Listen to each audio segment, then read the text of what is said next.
But yeah, it's cool to think that this is probably going to be the most northern point, and from here I'll only go south.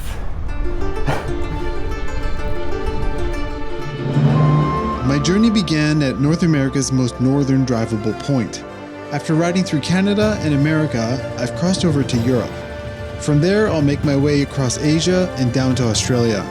New Zealand's southernmost drivable point will mark the end of my journey. I'm calling it the Big Spiral, and this is Act 4, a lap of Ireland and the United Kingdom. Alright, good morning. Just leaving the hostel now. Today we're heading to the Outer Hebrides. So we're in Ullapool right now. And we're heading to an island called Lewis and Harris. Harris and Lewis, I'm not sure the order. But basically it's an island. It's kind of split into two. One half is Lewis, the other half is Harris.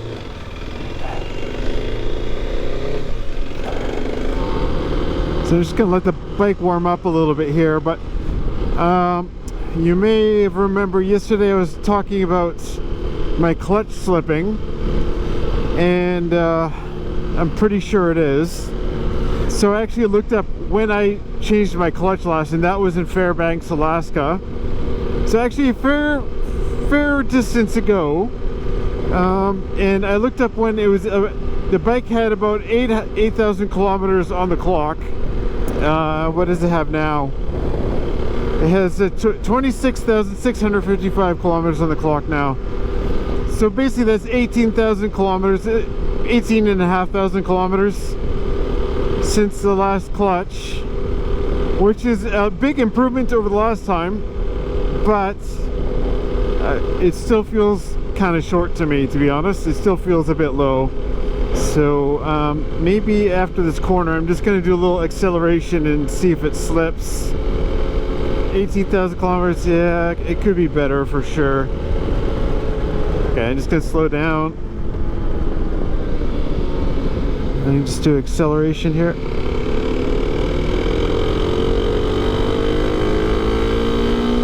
Okay, it actually feels like it's holding there. It's maybe only up a hill or something. It might be temperature related, I don't know, but okay, try again.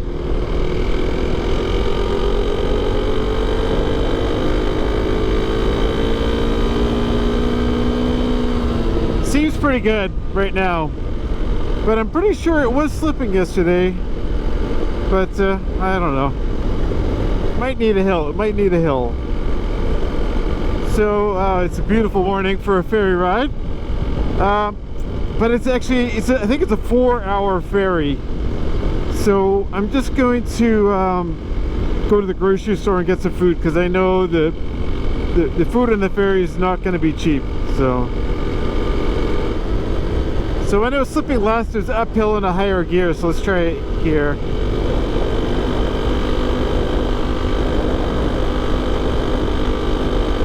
Seems to be holding. You can see the ferry in the port there already. I have to be a little bit quick because the ferry leaves at 10:30, but the latest I can board is 9:45, and I'm gonna get to the grocery store at 9:30, so I gotta be fairly efficient here. This town is really pretty. It is really, really pretty. Oh. Big truck coming around the corner here. So there should be a Tesco up here. Tesco is like the UK grocery store. Just get a sandwich or something.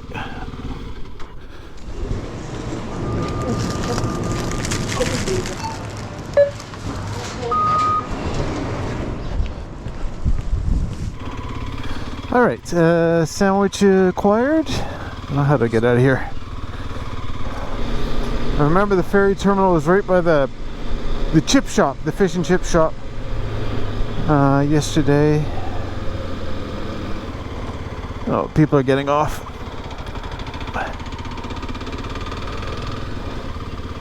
Pick up, drop off. Uh-oh. It's always so confusing. Ferry buses only.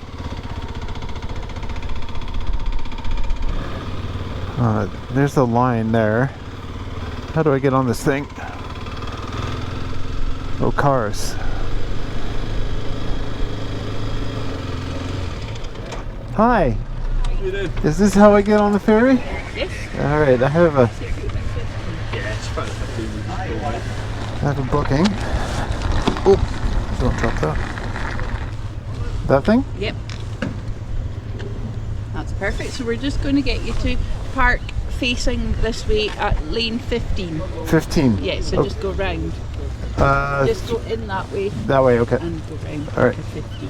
Thank you. Thank you very much.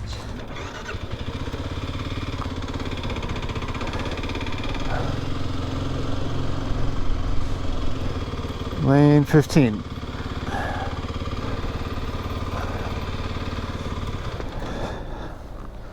Nice.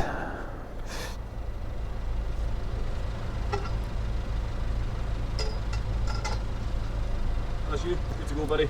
Oh, go first? Straight down onto the ferry.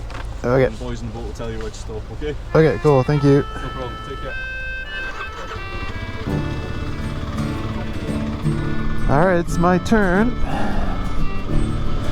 I get to go on first.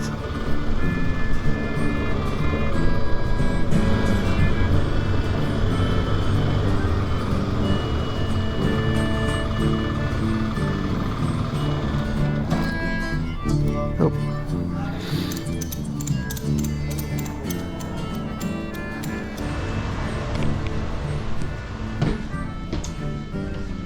So I just noticed something that has me a little worried. All these chairs are tied down. So this boat ride could be a little rough, I think. It's a long one, and usually the longer ones mean fairly open ocean. I remember taking a ferry to Tasmania, and after that ride I was not feeling so good. So hopefully this one's not too bad. I forgot to show you exactly where we're going, so I'm gonna see if I can find a map on the boat and kind of point it out to you. Is there a map on the boat anywhere of Scotland? Yeah, see if you go up the stairs here at the front and then up towards the observation and then round the bulkheads you'll see maps there. Okay, cool, thank you. Alright, so I found a map, but it's a bit too zoomed in. But basically, this is the map. This is kind of mainland Scotland here, and we're in Ullapool here, and then we're going to be heading to Stornoway. And these are the Outer Hebrides, and down here, maybe this is it, Isle of Skye. This is the Inner Hebrides, which are kind of all down here. Well, we're off, and we're heading across what is called the Minch. So that is the body of water, the strait between the Inner and Outer Hebrides, the Minch. I don't know what that means, but it just sounds funny to me. Good woman, says he, I must bid you farewell. You give me a dismal account about hell. If this be all to do that you say unto me, I'll home like a whippet with my poor man agree. Derry down, down, down, derry down. If you be an owner, so take my advice. Agree with your men and give them full price. If you do not, I know very well, you'll be in great danger of going to hell. Derry down, down, down, derry down. Alright, we've arrived.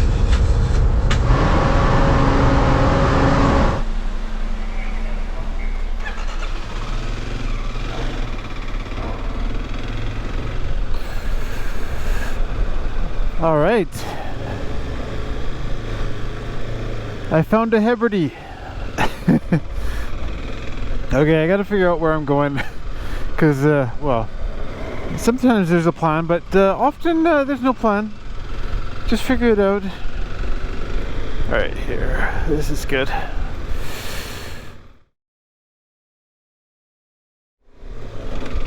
All right, I've come up with a plan. So I thought, why not go to the northernmost point of the Hebrides, and that'll become the northernmost point of my trip, at least on this side of the Atlantic. I think that might be kind of cool, actually. So how do you... I'm afraid of pronouncing everything wrong. I think it's pronounced Stornoway?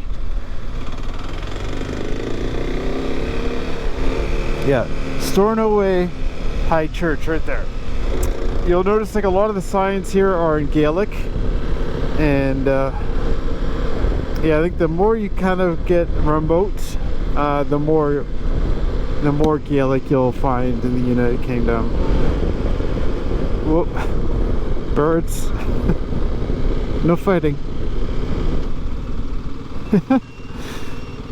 This bridge is so narrow that they just put up a traffic light instead of making the bridge wider.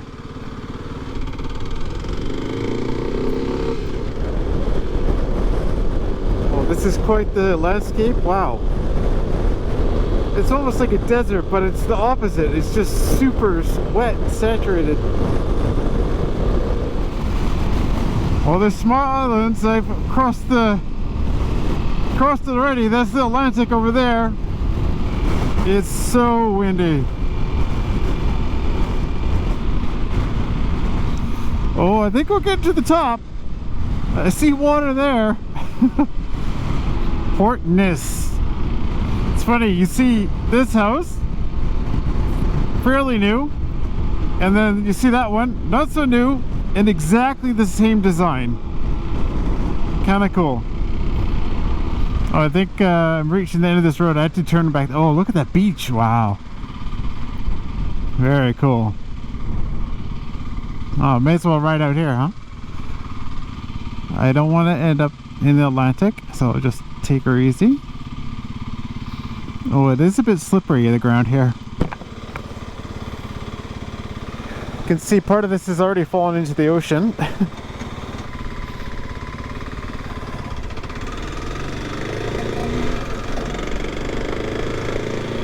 The sea is ravenous here. Absolutely ravenous. Okay, this is the way I want to go. Butte of Lewis. Butte of Lewis. Okay, so this is the butt. Butte or Butte? Oh, there's the lighthouse. Oh yeah, I forgot to talk about the ferry ride. Yeah, it was quite choppy out there. And I started to feel sick a little bit. But I sat in the front and I just kind of looked at the horizon the whole time. And then actually, oh, this is Canadian geese? Maybe not. Maybe slightly different. And so I just sat in the front and looked out. But yeah, it's not fun getting seasick, that's for sure. Through the waves, the boat was like slapping. You could bam, bam, and you could see the spray coming over the front. Kind of exciting, to be honest, but it's not as exciting when you don't feel so good. Right turn here, I suppose. Butte of Lewis. I feel like that's maybe not the right term, but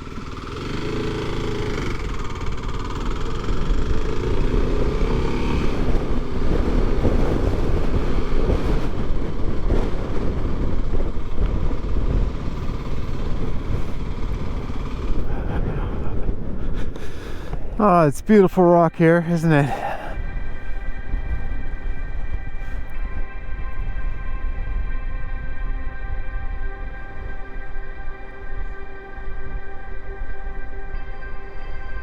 So this is the most northern point of my journey on this side of the Atlantic. Last time I reached my most northern point, it was in Prudhoe Bay, and I took a dip in the ocean.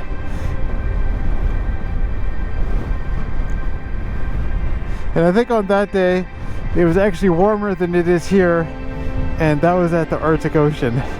So I don't think I'll be taking a dip today. But yeah, it's cool to think that this is probably going to be the most northern point, and from here I'll only go south. Beautiful spot for it, that's for sure.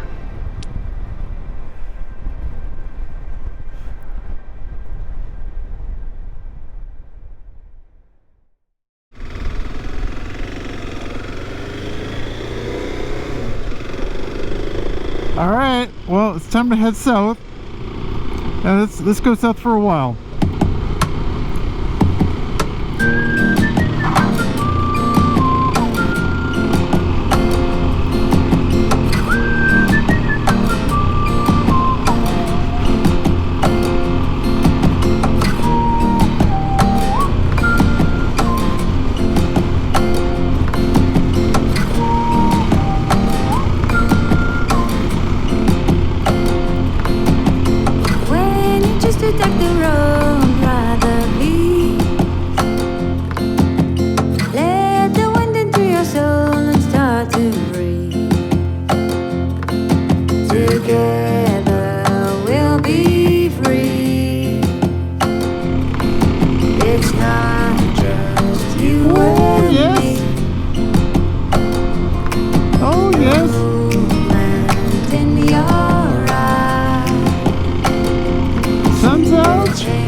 Trying to get to a hostel here, and here at the end of the road.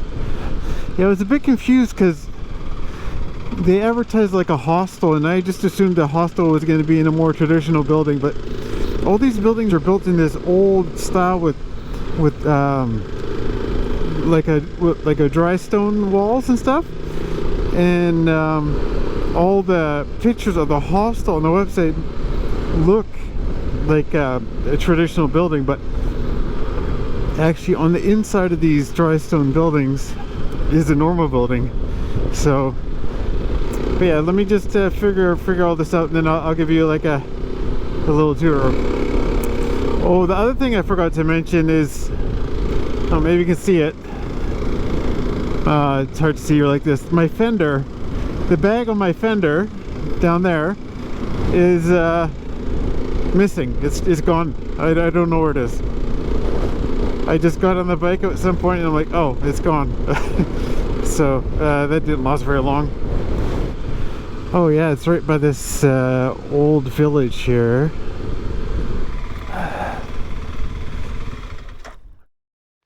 Okay, I made it in the hostel.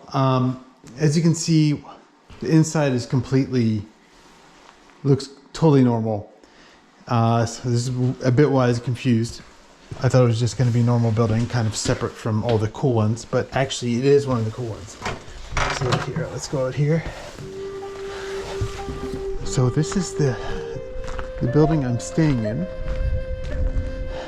So these buildings are called black houses, and they were once a very popular style building here in Scotland, a very traditional style Scottish building. At one point, these would have been seen all over the countryside, dotted on all the hills, and as you can see, like all the fences around here are built out of dry stone, and so are these houses. The ones here were built in the late 1800s, and the last people to live here was in the 1970s. The reason they left is because the buildings were quite expensive to take care of, to maintain, and a large reason for that is the thatch roofs. Now, after the last people left, it was thought that these houses would just slowly deteriorate and fall apart, but it got turned into a conservation area, and the local trust started to take over and started to restore the buildings. Yeah, I'm pretty glad they did, because they are really cool, really interesting, and super unique. So now the buildings are essentially cottages. So you can either rent out a whole building, or like I'm doing, I'm just renting a bed. But essentially I've got that whole building to myself for £35, which I keep scoring on these really awesome hostels all to myself. I guess I'm here at the right time. But yeah, as you can see, they're built with dry stone wall. And yeah, this is basically just a wall of stacked stone. There's no concrete or anything in between. It's just filled with rock. In fact, I can take it apart. Like all these rocks are just kind of loose in here. So yeah, it's pretty amazing. And then here, maybe we can get close to one of the roofs here. So this is thatched roof, and it's made out of straw or reeds, or I'm not sure what they use in this particular case. And basically it's just layered. So they start from the bottom and just layer it up. And eventually you get something that should be mostly waterproof. I'm not sure if this mesh must be a modern invention, maybe just to keep it all together. And look at these stones on here. But yeah, look, it's just so gorgeous the way they kind of put this all together.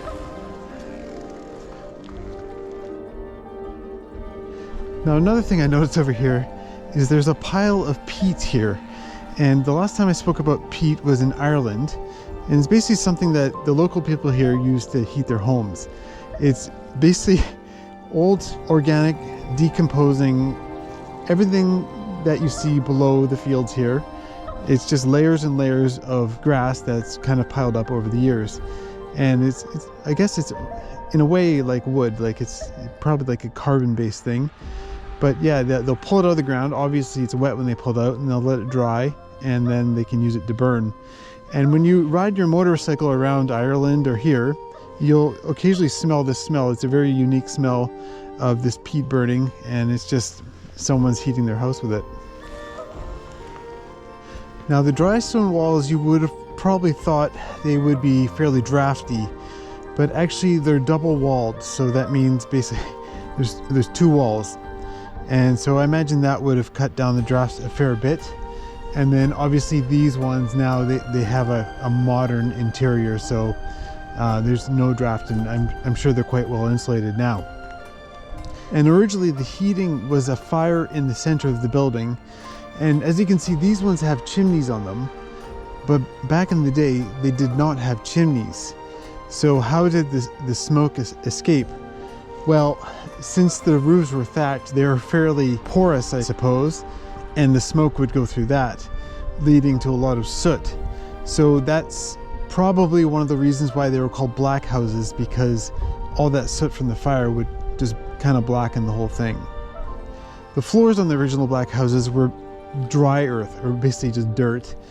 And in fact, people lived in these houses with their livestock, so they would have cows in the same room they were sleeping. Quite the life, for sure.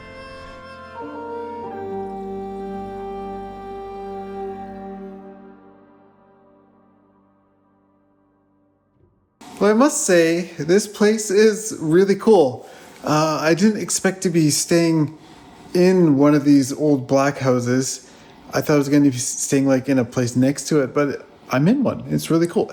And I've like the biggest one probably on the property all to myself. I don't think there's actually anybody here right now. I haven't seen anybody walking around. Yeah, and she hasn't even taken payment yet. Like, she's like, oh, just pay me in the morning. Okay. So I feel happy. I'm fortunate, I guess. Yeah, I don't know. It's good, right? But I'm on the Hebrides now, and yeah, I think it's cool. It's windy, very windy. But anyways, yeah, I hope you liked the video. If you would want to watch more, hit subscribe. It really helps the channel, and I'll see you in the next video. Goodbye.